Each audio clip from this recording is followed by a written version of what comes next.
여러분 안녕하세요. 오늘이 2026년 1월 11일 오전 10시 12분을 가리키고 있습니다. 쇼팽의 별명이 뭐죠? 피아노의 시인이라고 하잖아요. 쇼팽을 흔히 피아노의 시인이다 이런 별명으로 부르기도 합니다. 그런데 여기 보면 전문적인 음악 용어들이 많이 등장해요. 발라드, 그 다음에 소나타, 피아노 소나타, 스케르초, 마주르카, 그 다음에 프렐류드, 왈츠, 녹턴 이런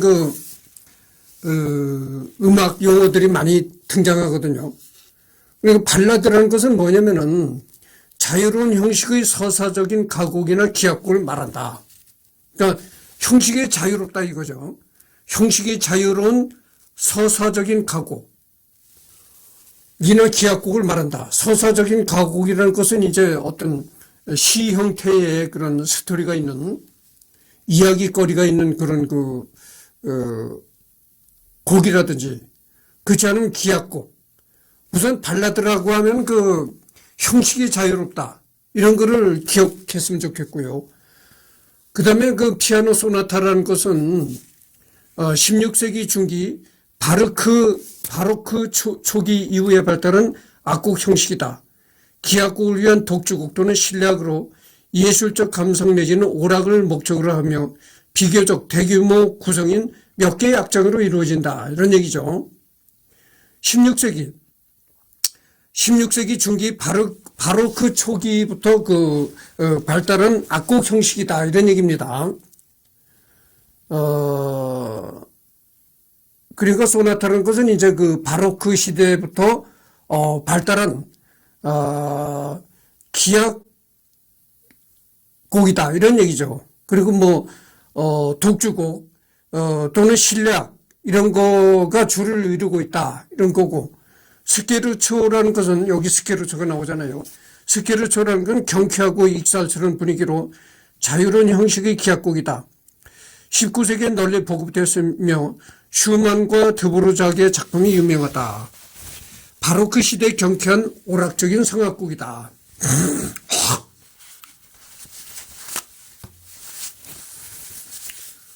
그 다음에가 나오는 것이 이제 마주르카. 마주르카라는 것은 이것은 좀 독특한 건데요. 폴란드 전통적인 춤곡이라는 겁니다. 그래서 이게 뭐냐면은 원형으로 둥그렇게 사람들이 둘러서 가지고 여러 둥그렇게 둘러선 사람들이 발을 구르고 서로 발뒤꿈치를 친다는 거죠. 그런 형식의 그러니까 폴란드 전통적인 춤곡이다 이렇게 생각하면 되겠습니다. 그 다음에 프렐류드라는 건 말이죠. 서국 전주곡과 같은 의미다. 서국이라는 건 뭡니까? 이 악극의 처음 시작되는 부분을 서국이라고 하잖아요. 머릿말이다 이거죠. 머릿말 형식인 곡이다. 근데 그런 내용과 일치한다는 거죠. 프렐류도 일종의 서곡이나 전주곡과 같은 의미다. 이렇게 생각하면 되겠고요. 그 다음에 녹턴이라는 것은 조용한 밤의 분위기를 나타낸 서정적인 피아노곡이다. 녹턴. 그러니까 이 녹턴과 또 비슷한 게 있는데 세레나데라는 게 있습니다. 세레나데라는 건 뭐냐면은 밤에 이제 사랑하는 연인이 창가에 가서 부르는 노래라든지 이런 걸 세레나데라고 하거든요.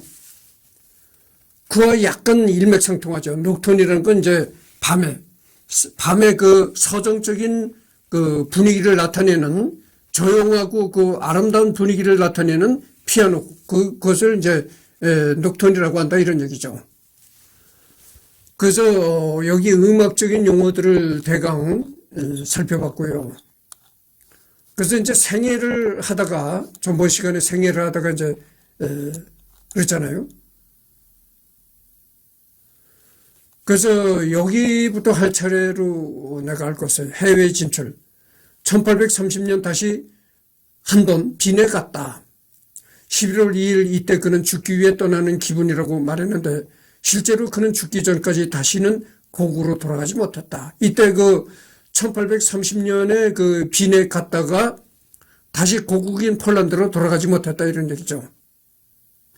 이때 그를 위한 고별 연주회에 그가 연모했던 콘스탄치아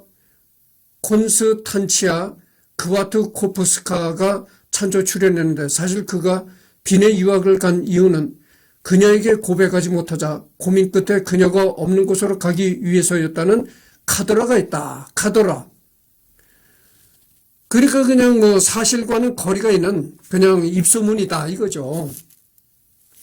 쇼팽은 콘스탄치아에게 반지를 줬고 콘스탄치아는 쇼팽에게 리본을 줬는데 이 리본은 쇼팽 사후 그의 유품에서 발견됐다. 그러니까 이건 무조건 그 헛소문은 아니네요. 근거 있는 소문이었다 이렇게 말할 수가 있죠. 쇼팽이 죽은 다음에 그의 그 유품에서 리본이 발견됐다는 거죠. 그의 곡 중 에디트 3번 이별의 곡과 협주곡 1, 2번은 사실 그녀를 위해 작곡한 곡이라는 소문이 있을 정도였다. 여러분 이 쇼팽의 이별의 곡이 유명하잖아요. 내가 구름과 음악의 계곡이라는 데에 쇼팽의 이별의 곡 피아노를 올린 적이 있거든요.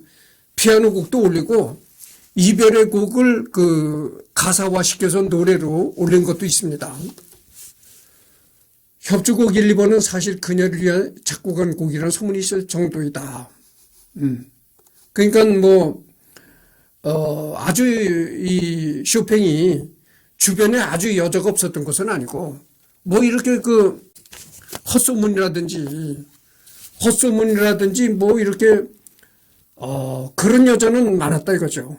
조르주 상대라는 여자도 내가 얘기했잖아요. 그 여자와는 이제 9년간 연애를 했지만 결국 결혼을 못했다 이런 얘기를 했고, 그래서 오랫동안 연애를 한 여자도 있었고, 또 이렇게 헛소문 비슷하게 떠도는 여자도 많았지만 결국은 결혼 못했다 이런 얘기죠. 그러니까 여러분들 내가 별명이 뭐라고 했습니까? 이승열이 별명이 속담 박사다 이런 얘기를 했잖아요. 내가 또 한번 속담을 얘기를 해볼까요? 우리나라 속담이 이런 얘기였어요. 소문난 잔치 먹어볼 게 없다. 이런 속담이 있습니다. 요란하게 소문나는 사람이 알고 보면 빈 껍데기예요. 그러니까 쇼팽도 그렇다는 얘기지. 이 여자 저 여자 소문도 많이 나고 했지만 결국은 결혼을 못하고 세상을 떠났다 이런 얘기죠. 그래서 우리 속담이 아주 틀린 점이 하나도 없어요. 아주 진리를 담고 있다 그죠. 결혼한다고 소문이 나는 사람일수록 결혼을 못한다니까. 그리고 소문이 없는 사람, 결혼한다, 어떤 여자가 좋아한다 이런 소문이 일절 없는 사람은 어느 순간 대가까요. 아니 언제 결혼했는데 결혼한 지 벌써 오래됐어 이렇게 되는 거예요. 그러니까 소문이 없는 사람은 대가 결혼을 해서 결혼 생활을 하는데 어떤 여자가 좋아하네, 어떤 여자가 어떠네 이렇게 소문이 왁작지껄하게 나는 사람은 오히려 결혼을 못하고 세상을 떠난다 이런 얘기죠. 우리 속담이 틀린 점이 하나도 없습니다. 이 소문난 잔치 먹어볼 게 없는 겁니다. 빈에 다시 한번 가서 카를, 체르니, 요한, 네포무크, 훈멜 등과 교류했지만 빈의 청중들은 쇼팽에게 시큰둥한 반응을 보였다. 그러나 동갑내긴 로베르트 슈만은 비평에서 그에게 모두 모자를 벗어라, 천재가 등장했다라는 표현을 써가며 쇼팽을 극찬했다. 정작 쇼팽은 슈만은 나를 천지로 만들고 있다라고 말하며 마택잔을 했다고 한다.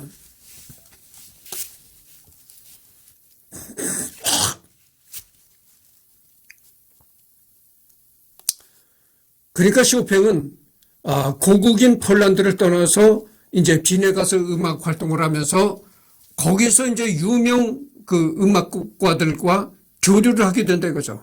여기 나오는 사람들이 다 클래식 음악계의 유명한 사람들이잖아요. 체르니, 그 다음에 훈멜, 다 유명한 사람들입니다. 거기서 이제 슈만까지도 이제 만나게 되었다 이런 얘기죠. 여러분들 슈만 하면 또 유명하잖아요. 클라라와의 사랑 이야기. 자기 그 스승의 딸인 클라라를 사랑했었는데 이 장인들 사람이죠. 장인들 사람이 아주 그렇게 결사적으로 반대를 하고 나오는 겁니다. 결국은 결혼에 성공을 하긴 해요. 결혼에 성공해가지고 자기 아내한테 헌정이라는 곡을 또 바치는, 헌정이라는 곡을 작곡해서 자기 아내한테 바치는 그런 역할도 하죠. 그런데 나중에 슈만이 정신병에 걸려가지고 막 이제 발광을 하다가 물에 빠져서 죽는 그런 결과까지 나오게 됩니다. 그래서 슈만이 참 그 클라라와의 사랑 이야기로 유명했던 슈만이고, 그래서 하여튼 어쨌든 간에 쇼팽은 고국인 폴란드를 떠나서 빈에 가서 활동을 하면서 거기서 이름 있는 작곡가들을 많이 교류를 했다. 그러던 중 폴란드에서 러시아에 대항해 혁명이 일어났다는 소식을 듣게 됐고, 당시 폴란드는 러시아에게 지배당하고 있었다.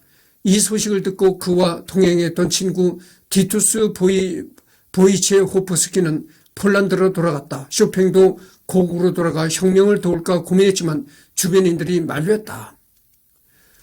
그래서 내가 전번 시간에도 얘기했지만 이 폴란드는 이 대한민국과 비슷한 점이 많아요. 이 폴란드는 남의 나라한테 점령을 당해가지고 상당히 고통을 많이 겪었던 나라입니다. 그래서 러시아도 한때는 폴란드를 점령했었고, 그래서 이번에 우크라이나 전쟁이, 러시아와 우크라이나 전쟁이 일어나잖아요. 일어나니까 폴란드가 인접해 있는 우크라이나한테 무기를 전부 준 겁니다. 줬는데 그 무기가 뭐냐면, 폴란드가 우크라이나한테 준 무기가 뭐냐면은 구소련제 무기인 겁니다. 구소련제 무기를 그러니까 구닥다리 소련제 무기를 전부 우크라이나에다 지원해주고, 자기네는 다시 한국에 아주 새것, 기술도, 그동안 기술도 많이 진보된 새것인 한국 무기들을 채운 거죠. 그래서 이 폴란드는 참 우리나라와 아주 역사적으로 흡사한 그런 경험을 했던 나라입니다. 그래서 우크라이나와 러시아 전쟁이 일어나니까 상당한 폴란드도 위협감을 가지고 저러다 우크라이나 다음은 폴란드다, 이렇게 생각할 수밖에 없는 겁니다. 우크라이나에서 만약에 러시아가 승리하는 전쟁이 되어버리면 그 다음 차례는 폴란드다, 이렇게 생각해가지고 안보적으로 상당히 위압감을 느끼고 그렇게 무장을 한 거죠. 빈을 떠나 슈투트가르트에 도착했을 때 러시아 제국군이 잔혹한 진압으로 혁명이 실패로 끝났다는 소식을 듣게 됐다. 정확하지는 않지만 이때 겪은 분노와 조국과 집에 있는 가족들에 대한 걱정 등이 뒤엉켜서 쓴 곡이 에디트 혁명으로 알려져 있다. 쇼팽의 집도 당시 러시아군의 약탈로 사라져 있었고, 러시아군은 그의 집에 있던 피아노까지 도끼로 작살내 땔감으로 썼다. 이를 보고 쇼팽은 자신의 일기에 하나님, 당신은 러시아인이십니까? 라고 적으며 울분을 토로했다. 같은 시기에는 술집에서 러시아인들이 하던 하나님의 최대의 실수는 바로 폴란드인을 창조한 거야 라는 말을 듣는 슈모도 겪었다. 이때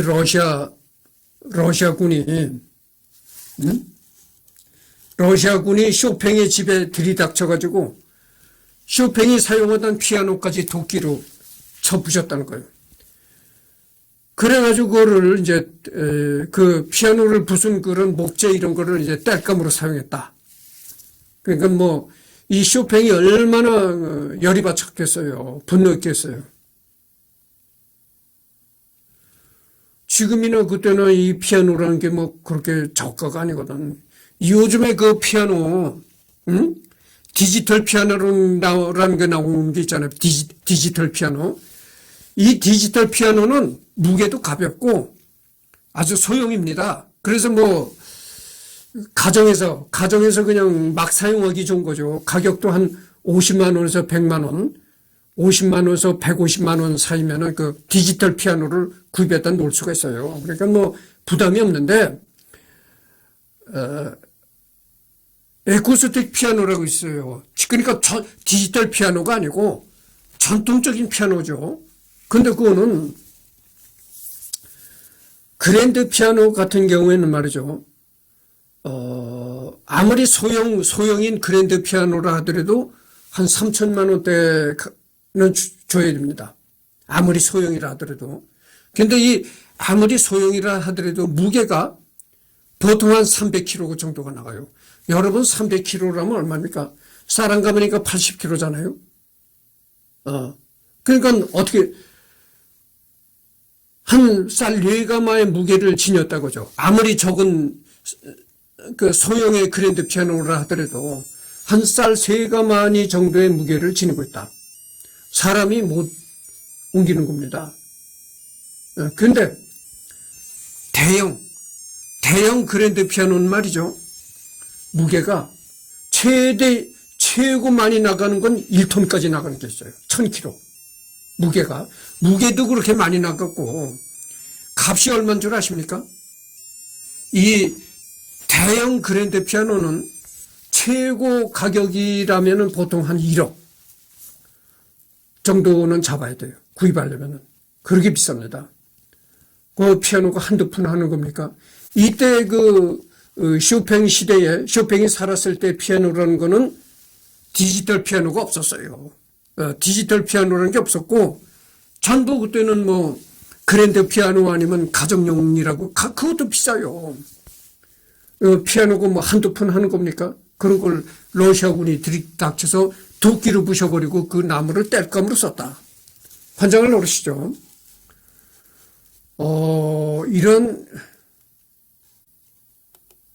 이런 러시아와 폴란드의 악연은 계속 이어진다.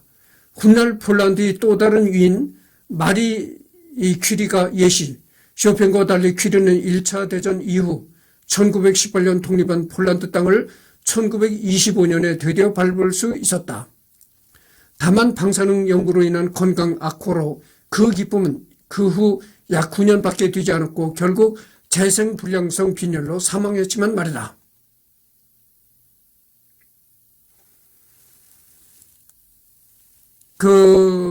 마리 퀴리라는 그 여자가 있잖아요. 방사능을 발견한 여자. 그 여자도 이 폴란드 출신이라는 거죠.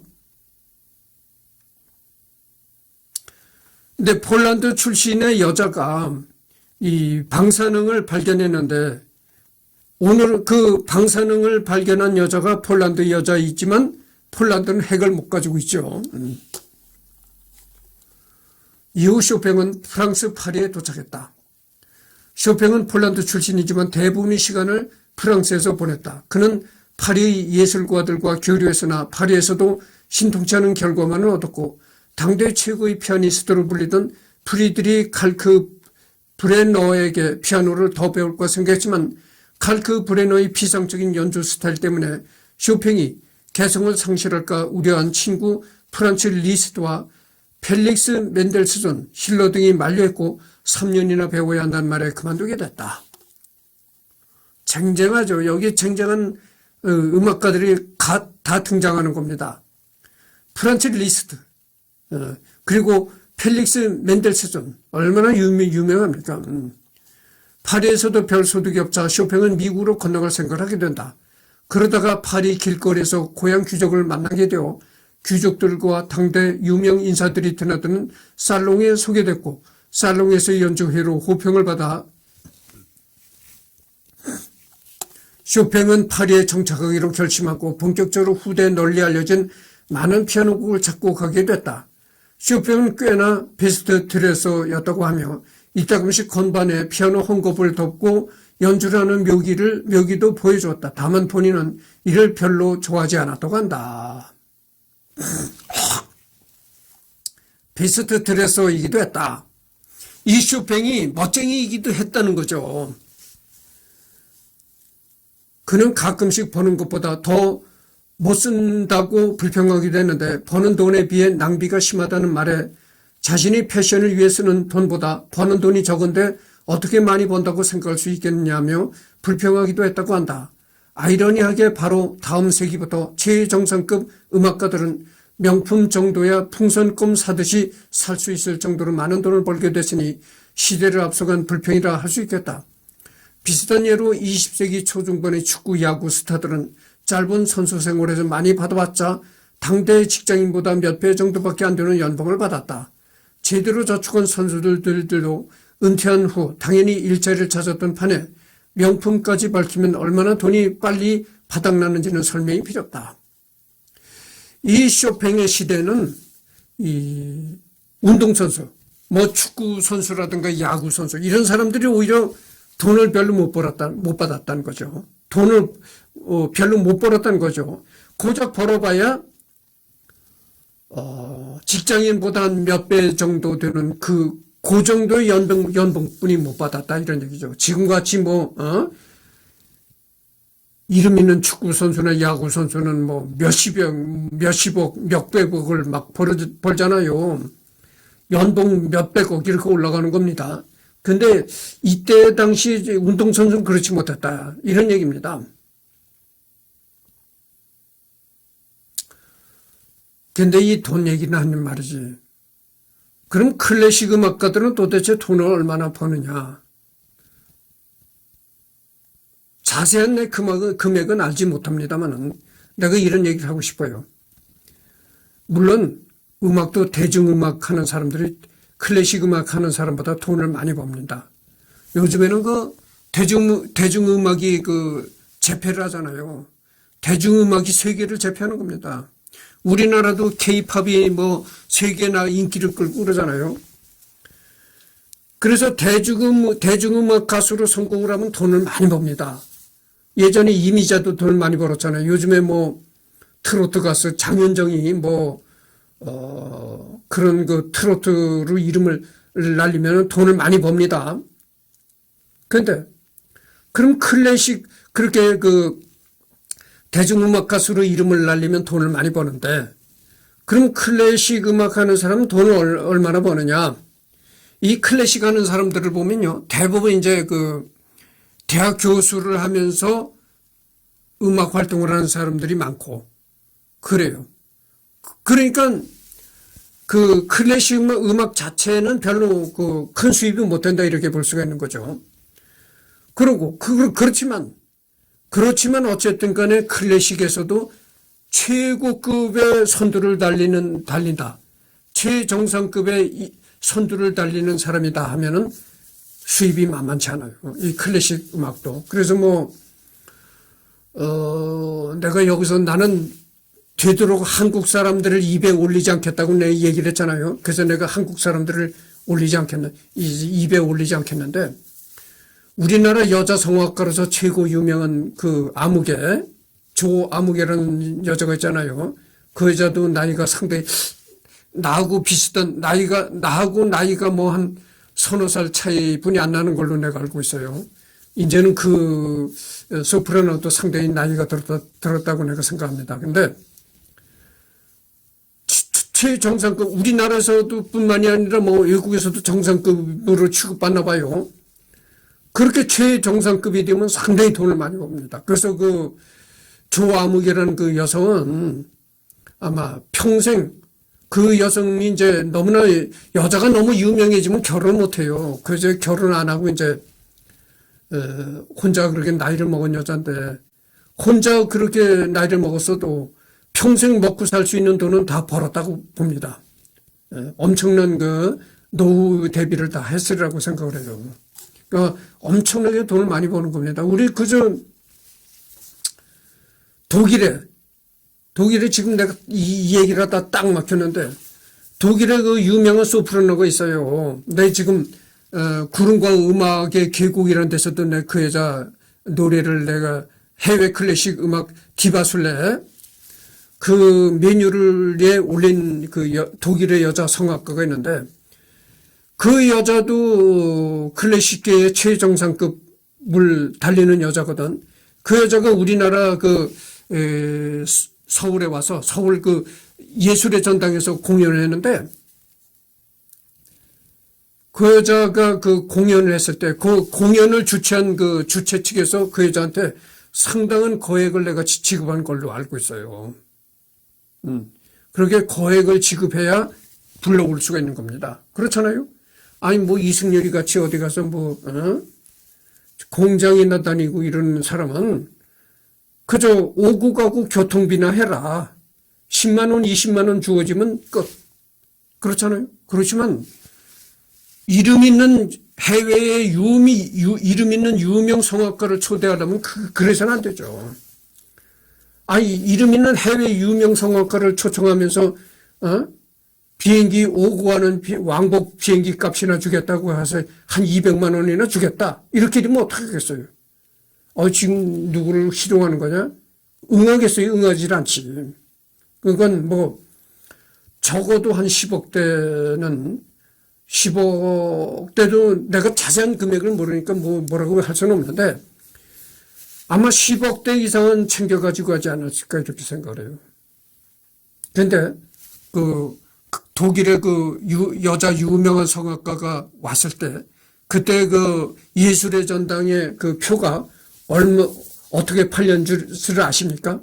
그러니까 무대에서 가장 가까운 자리, 정중간에서 바라볼 수 있는 자리, 그 자리가 바로 VIP석이죠. 그 VIP석이 이 자리 하나에 100만 원씩 팔렸다는 거예요. 그러니까 VIP석 하나를 사려면 100만 원을 줘야 살 수 있었다 이런 얘기죠. 근데도 다 매진이 순식간에 매진이 돼버렸다는 거예요. 그 보면 클래식 음악 팬들만 많은 것이 아니고요. 대중음악 팬들만 많은 것이 아니고 흔히 볼 때는 대중음악 팬들만 많을 것 같고 클래식 음악회라면 뭐 텅텅 비고 파리를 날릴 걸로 생각하잖아요. 그렇지 않아요. 클래식 팬들도 클래식 음악 팬들도 그렇게 많습니다. 순식간에 다 매진이 되고요. 그렇게 이 좌석값이 비싼데도 표값이 비싼데도 순식간에 다 매진. 그러니까 노열 VIP석은 한 자리에 100만 원, 100만 원이지 100만 원 이상이지 그렇게 되고 3층에 맨 저 구석진 자리는 뭐 한 3만 원, 5만 원 그 정도 다 되거죠. 1836년 드레스덴을 여행하던 중 바르샤바에서 사귀었던 친구의 여동생 마리아 보진스카와 다시 만나게 된 쇼팽은 보진스카와 비밀리에 약혼했지만 쇼팽의 건강이 나쁜 것을 눈치챈 보진스카 주변 사람들이 반대로 결국 파혼하고 말았다. 쇼팽은 이미 폐결핵을 앓고 있던 중이었다. 폐결핵을 앓고 있던 중에 이제 친구의 여동생과 이제 약혼까지 하게 되지만 결국 파혼당하고 말았다 이런 얘기죠. 이때 쇼팽 시대에는 말이죠. 결핵에 걸리면 사형 선고를 받는 겁니다. 약이 없는 거예요. 그때 당시 결핵이라는 건 그렇게 공포의 병이었어요. 뭐 전혀 손을 쓸 수 없는 그런 병이었습니다. 필생의 여인 상등 이후 마리다구 백작 부인이 주최한 파티에서 당대 화제의 인물이었던 소설가 조르주 상드를 만나 그러니까 이 조르주 상드라는 여자가 소설을 쓰는 여자였네요. 이 쇼팽이 오랫동안 이 조르주 상드라는 여자를 좋아했던 거죠. 조르주 상드. 이 여자는 근데 이거는 뭐 그림이네요, 그림. 프랑스의 소설가이자 예술 애호가, 필명으로 본명은 뒤드방 남작부인, 처녀 시절 이름은 아망딘 오로로 리실 디팽. 귀족 아버지와 평민인 어머니 사이에서 혼전 임신으로 태어났다. 부친이 급사한 탓에 지주인 할머니 댁에서 자랐다. 1822년 카시미르 뒤드방 남작과 결혼하여 두 아이를 낳았다. 그러나 애초에 재산을 노리는 어머니에게서 벗어나려고 급하게 한 결혼이었고 남편이 교양 없고 사람들 앞에서 아내를 때리는 막장 남편인지라 1831년부터 남편과 별거에 들어갔고 수많은 남자들과 연인 관계가 되었다. 그 중에는 예명을 짓는 데 도움을 주고 소설 작법을 가르쳐 주기도 한 쥘상도, 시인인 알프레드 드 뮤세나 작곡가 프레데리크 쇼팽, 카르멘의 원작자인 메림메 등도 포함되어 있다. 그러니까 이 조르주 상대라는 여자는 그러니까 미혼인 여자가 아니고 이미 결혼했다가 이혼한 여자였다 그죠. 그러니까 유부녀였다 그죠. 결혼했다가 이혼했으니까 뭐 유부녀는 아니지 뭐 어쨌든 간에 아가씨는 아니었다 그죠. 사랑에 빠져 수년간 사귀게 된다. 상대는 당대 성공한 소설가로서 문학계에서 상당히 뛰어난 인물로 평가되고 있다. 또한 여성인권 옹호자였고 남자가라고 살롱에 출입하며 남편 외에도 많은 남자들과 연문을 벌인 여러 가지 일로 화제가 되던 인물이었는데 보수적인 성향이 있던 쇼팽은 그런 상대를 보고 처음에는 싫어했지만 점점 마음을 열게 된다. 병으로 인해 성적인 능력은 상실은 쇼팽이었지만 상대의 헌신적인 돌봄 덕분에 연인 관계를 지속할 수 있었다.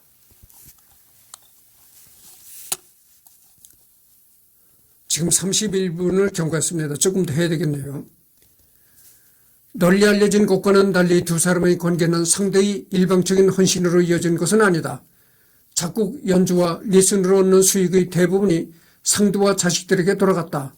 반대로 정열적인 판무 파탈 상대가 순진한 쇼팽을 갖고 놀다 찬 듯한 이미지도 널리 퍼져 있는데 사실 상대도 쇼팽을 많이 사랑했다. 몸이 약한 쇼팽이 죽을 뻔했던 헌신적으로 간호에 살려놨으며 마요르카 섬에서는 피아노를 들여오고 보금자리를 마련하며 생필품을 구입하는 등 생활 일체를 지휘했고 수줍음을 타는 쇼팽이 큰 연주회를 앞두고 긴장할 때도 격려해 주기도 했다. 실제로 상대를 몇 년 동안 제대로 본 적도 없던 쇼팽의 가족들마저 상대에게 쇼팽을 부탁할 정도였다. 그러니까 이 조르주 상대라는 여자도 상당히 쇼팽을 좋아했네요. 그러니까 쇼팽이 일방적으로 좋아한 것이 아니고 조르주 상대라는 여자도 이 쇼팽을 상당히 좋아했다는 얘기죠.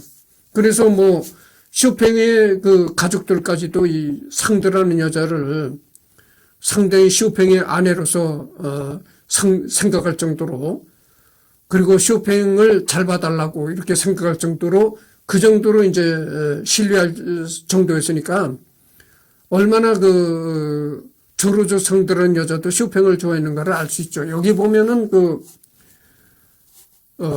마요르카 섬에서 보금자리를 마련하고 거기에다가 이제 쇼팽이 사용할 수 있도록 피아노까지 들여오고 이걸 다 이제 그 조르주 상대라는 여자가 했다는 거죠. 쇼팽의 건강이 좋지 않자 쇼팽과 상대는 요양차 1838년 시중에 의해 마요르카 섬으로 가게 됐다. 마요르카에서 쇼팽이 지내는 곳은 노왕저택과 더불어 현재까지 가장 사랑받는 쇼팽 박물관이 됐다. 이곳의 입구 옆쪽으로 들어가면 파노라마 풍경이 펼쳐지는데 절로 악상이 떠오를 듯한 아름다운 장관이므로 마요르카에 가게 된다면 한번 들려보기 바란다. 이 마요르카 섬에 그 쇼팽 박물관이 있다는 거죠. 그래서 이제 점점 이 쇼팽이 이제 결핵이 악화되다 보니까 이 마요르카 섬으로 이제 요양점, 공기 좋고 이런 데로 이제 거주를 옮겼던 거죠.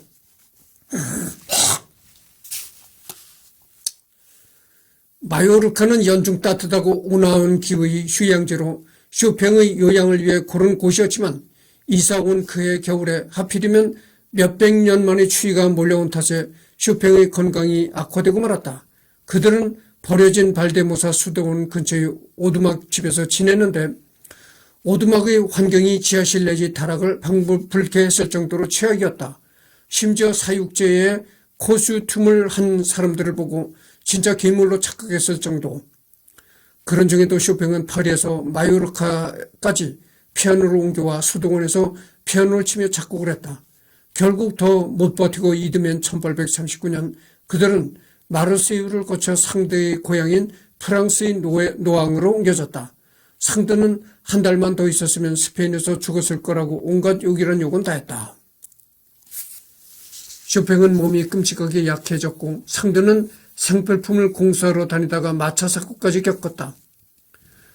이때 상대가 죽은 줄 착각했던 쇼팽은 울며 어떤 곡을 연주했는데 정확히 알 수는 없지만 상대의 기록에 따르면 이 곡은 빗방울 전주곡이라는 별칭으로 유명한 전주곡, 작품 넘버 28, 15번이었던 것으로 보인다. 다만 환경이 끔찍했던 것과 별개로 둘의 사랑은 이때 더욱 깊어졌다.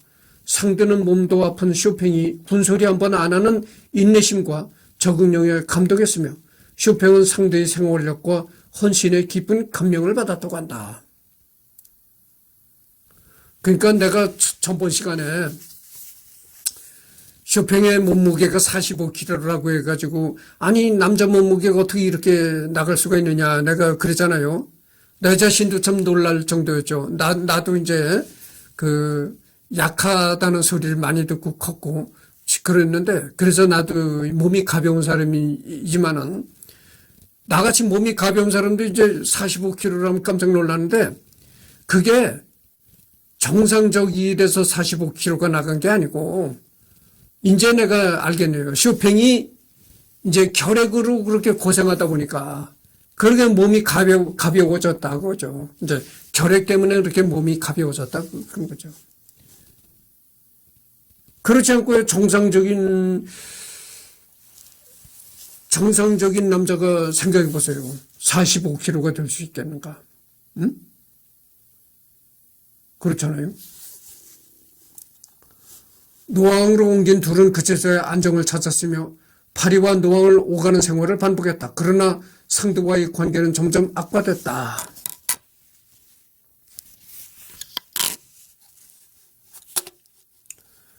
자유분방한 상대는 쇼팽과의 연애를 좋지 않은 시선으로 바라보는 타인들의 시선을 무시했으나 쇼팽은 그러지 못했다. 더군다나 점점 몸이 약해져가는 쇼팽은 갈수록 신경질적으로 변하는데 원래 쇼팽은 화내는 걸 본 적이 없는 천사나 보살 수준의 사람이라고 상대도 인정했다.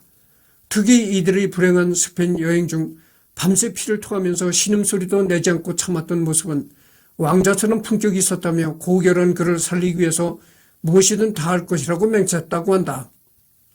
그러나 갈수록 병이 악화되는 데다 절친한 사람들이 줄줄이 죽거나 손절하고 부친상까지 겪는 등 악재를 겪으면서 관계 후반에는 친구나 상대의 지인에게 화풀이를 할 정도로 신경질적인 모습을 보였다. 화를 내는 방식은 물어도 대답하지 않거나 고개를 돌리고 짜증나는 얼굴로 입을 다문다는 것, 그리고 세탁이나 요리 상태에 불만을 표시하는 다분히 귀족적이고 소극적인 방법이었다. 그러나 화가 나면 대화로 푸는 것을 선호하며 직설적인 성격의 상대는 이러한 성격의 사람을 매우 싫어했기에 그를 보고 점점 환멸을 느끼며 주변 친구들 쇼팽과 함께 친분이 있는 이들에게 왜 그렇게 구는지 모르겠다며 종종 편지로 하소연했다고 한다.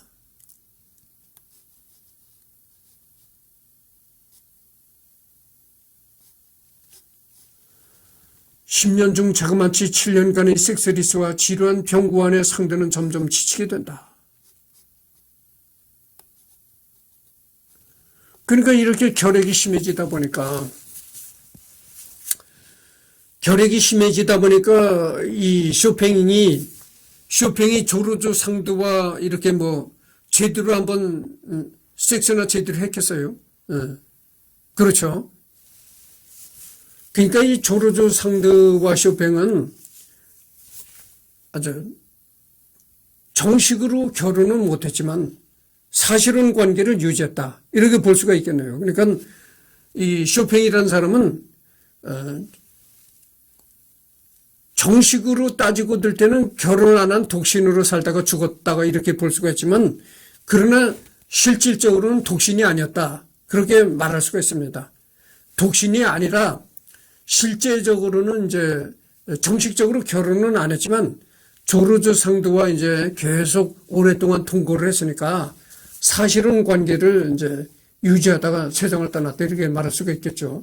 그러니까 어떻게 되겠어요? 그렇게 폐결핵으로 이렇게 오랫동안 고생을 하니까 조르주 상대와 섹스 한번 제대로 이렇게 못하는 그런 상태가 됐죠. 둘 사이 관계가 점점 안 좋아지던 시기에 상대는 쇼팽과의 연인 생활을 다룬 소설을 집필했고 그걸 쇼팽과 지인들에게 낭독했다.